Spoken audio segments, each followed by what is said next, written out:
Hi friends, accounting నేర్చుకోవాలనుకుంటున్నారా? అయితే ఈ short మీకోసమే. ఆల్రెడీ మనం పార్ట్ 1 చూసాం. ఇప్పుడు పార్ట్ 2 చూద్దాం.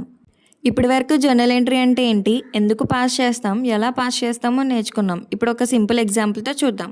కమింగ్ టు ఎగ్జాంపుల్ 1, ఓనర్ బిజినెస్లో 50,000 ఇన్వెస్ట్ చేశాడు. బిజినెస్కి క్యాష్ వచ్చింది కాబట్టి క్యాష్ అకౌంట్ డెబిట్. ఓనర్ ఏం చేశాడు, బిజినెస్కి మనీ అనేది ఇన్వెస్ట్ చేశాడు కాబట్టి క్యాపిటల్ అకౌంట్ క్రెడిట్. ఇక్కడ జర్నల్ ఎంట్రీ ఏమొస్తుందంటే cash account debtor 50,000 to capital account 50,000. దీన్ని సింపుల్గా గుర్తుపెట్టుకోవాలంటే బిజినెస్కి ఓనర్ మనీ ఇన్వెస్ట్ చేశాడు, క్యాష్ డెబిట్ అయింది, క్యాపిటల్ క్రెడిట్ అయింది. Next one example 2, salary paid 5,000. Salary 5,000 క్యాష్లో పే చేసాం, ఇది ఎఫెక్టెడ్ అకౌంట్. ఇక్కడ ఎఫెక్టెడ్ అకౌంట్ అంటే 2 అకౌంట్స్ కదా, salary account, cash account. So salary అనేది ఎక్స్పెన్స్ కదా, ఎక్స్పెన్స్ డిక్రీజ్ అయితే డెబిట్, క్యాష్ బిజినెస్ నుంచి వెళ్ళిపోయింది కాబట్టి క్యాష్ అనేది ఎసెట్ కదా, డిక్రీజ్ అయింది. ఎసెట్ డిక్రీజ్ అయితే క్రెడిట్. కాబట్టి జర్నల్ ఎంట్రీ ఎలా వస్తుందంటే salary account debtor 5,000 to cash account 5,000.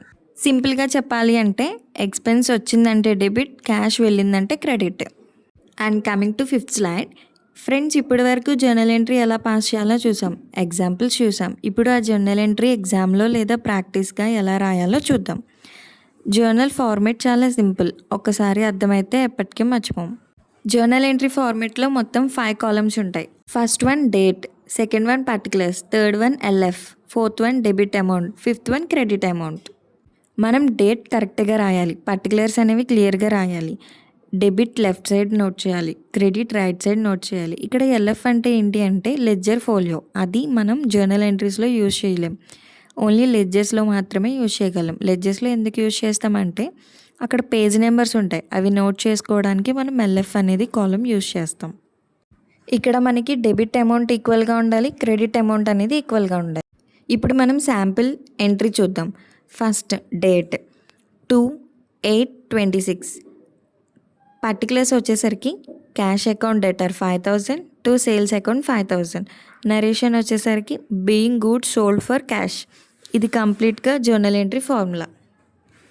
అంతే ఫ్రెండ్స్, కంప్లీట్ ఎక్స్ప్లెనేషన్ ఇంకా ఎగ్జాంపుల్స్ కావాలా? అయితే మన ఛానల్లో ఫుల్ వీడియో అవైలబుల్ ఉంది, చూసి అకౌంటింగ్ని ఈజీగా నేర్చుకోండి. లైక్, షేర్, సబ్స్క్రైబ్ చేయడం మర్చిపోకండి. Thank you for watching. Happy learning. See you in next video. Bye.